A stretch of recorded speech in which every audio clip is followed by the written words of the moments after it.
송영길 대표가 한 말 중에 이 말이 가장 마음에 듭니다.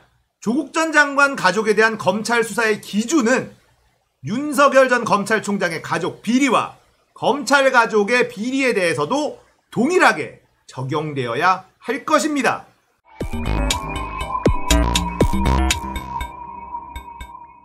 안녕하세요.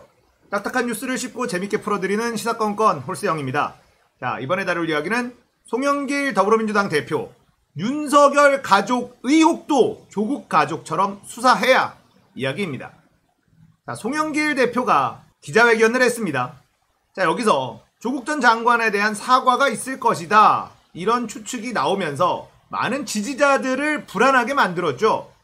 그런데 송영길 대표가 꽤나 능숙하게 잘 대응을 했다라는 평을 하고 싶습니다. 저는 개인적으로 송영길 대표가 민주당의 당대표가 된 이후에 불안함을 떨칠 수가 없었습니다. 그래서 송영길 대표에 대한 불안감, 이런 이야기를 많이 다뤘었죠. 부동산 대출 규제를 화끈하게 푼다라든지 이런 부분들에 대한 불안감이 분명히 있었습니다. 그리고 송영길이라는 인물이 그동안 해왔던 행동들, 말들, 이런 것들을 봤을 때 확실히 좀 불안하다, 이런 생각이 있었거든요.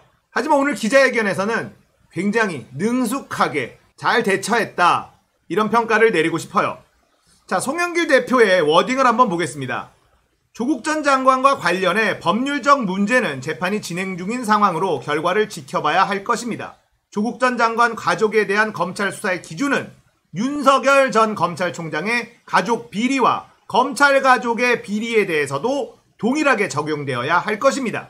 조국 전 장관의 책은 일부 언론이 검찰의 주장을 일방적으로 받아쓰기하여 융단 폭격을 해온 것에 대한 반론 요지로서 이해하고 있습니다.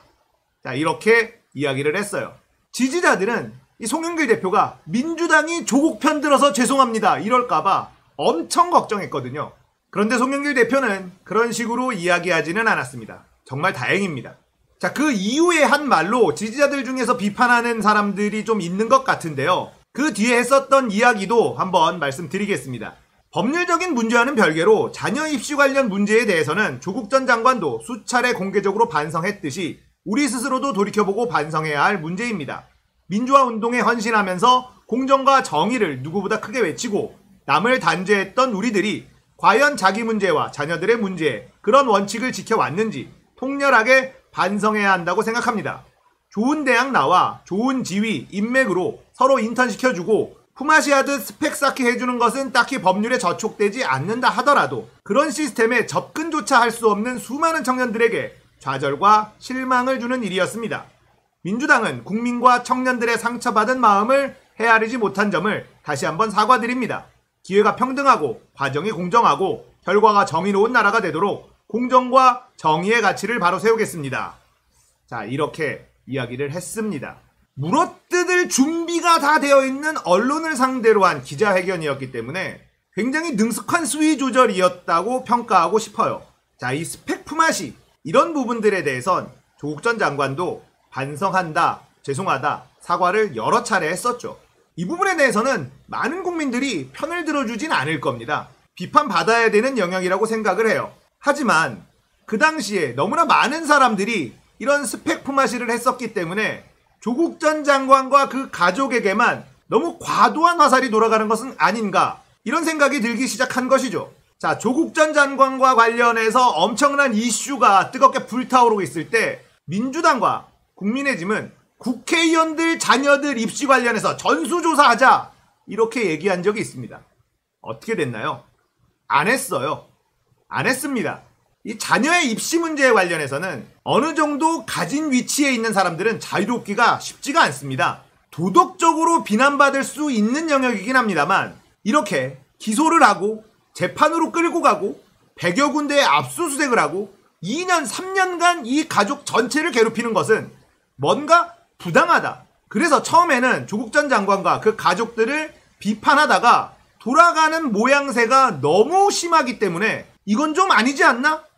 이런 생각으로 시민들이 모여서 조국과 정경심 교수를 지켜야 한다, 이렇게 움직인 거죠. 도덕적으로 비판받고 끝났어야 할 일이 법적인 문제까지 비화되면서 2년이 넘고 3년이 다 돼가는 시간 동안 이 가족은 엄청난 고통을 받고 있습니다. 조국 전 장관이 회고록을 썼습니다. 조국의 시간. 저도 주문을 했는데요. 조국 전 장관이 이렇게 썼어요. 가족의 피를 펜에 묻혀 써 나갔다. 조국 사태라고 부르는 이 일련의 사건들은요. 조국 사태가 아니라 윤석열의 항명사건이라고 명명해야 합니다.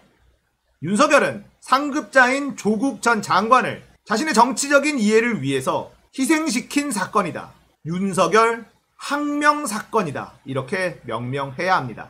조국 전 장관이 나를 밟고 전진하라 이렇게 얘기를 했어요. 그런데 더불어민주당에서는 밟기만 하고 전진을 안 하고 있었죠. 거기다가 오늘 기자회견에서 조국 사태에 대해서 사과할 것이다 라는 기사들이 쏟아져 나왔을 때 문재인 정부를 지지하는 사람들, 민주당을 지지하는 사람들의 불안감은 엄청났었습니다. 만약에 송영길 대표가 조국 전 장관에 대해서 사과를 한다면 송영길 대표를 당원들이 탄핵시켜야 된다. 이런 이야기까지 나오면서 불안해하고 있었던 상황이었습니다.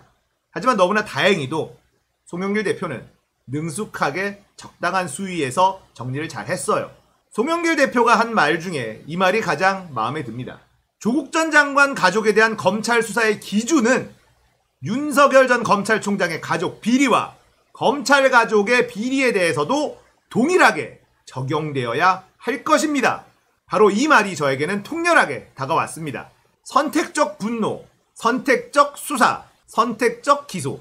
이런 것들이 지금 현재 대한민국에서 너무나 많이 일어나고 있는 일이잖아요. 지금 문재인 정부에게 등 돌리고 있는 20대들에게 이런 질문은 좀 던지고 싶어요.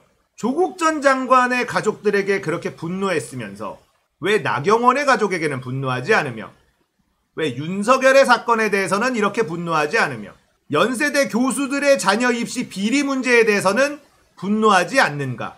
20대들의 이야기를 들으려고 노력을 많이 하고 있습니다만 이런 선택적 분노 앞에서는 허탈해질 수밖에 없습니다. 조국 전 장관과 그 가족들을 불공정의 아이콘처럼 이야기하면서 그보다 더 심한 비리를 저지른 사람 앞에서는 입을 닫고 있는 모습에 저 같은 사람들은 의아해할 수밖에 없지 않을까요? 공정함을 찾아야죠. 20대들이 원하는 건 공정함 아닙니까? 공정함을 찾도록 저 같은 40대도 돕겠습니다. 대신에 조국 전 장관에게 화를 냈었던 것만큼만 나경원의 가족들, 대학 교수들의 가족들 비리 이런 것들에게도 똑같이 화를 내주면 좋겠다. 그래야 바꿀 수 있다. 자, 윤 짜장이 내 장모는 10원도 남에게 피해를 끼친 적이 없다 이렇게 얘기했다는 보도가 나왔습니다. 너무 기가 막히죠. 그래서 윤석열 장모의 범죄 행각에 대해서 다시 한번 정리를 해보려고 합니다. 기존의 뉴스타파라든지 다른 언론사들에서 많이 다뤘던 건데 길고 복잡하기 때문에 조금 더 간단하고 쉽게 정리하는 시리즈물 만들어 보도록 하겠습니다. 조국 전 장관의 이야기, 나를 밟고 전진하라. 그렇습니다. 우리는 전진해야 됩니다.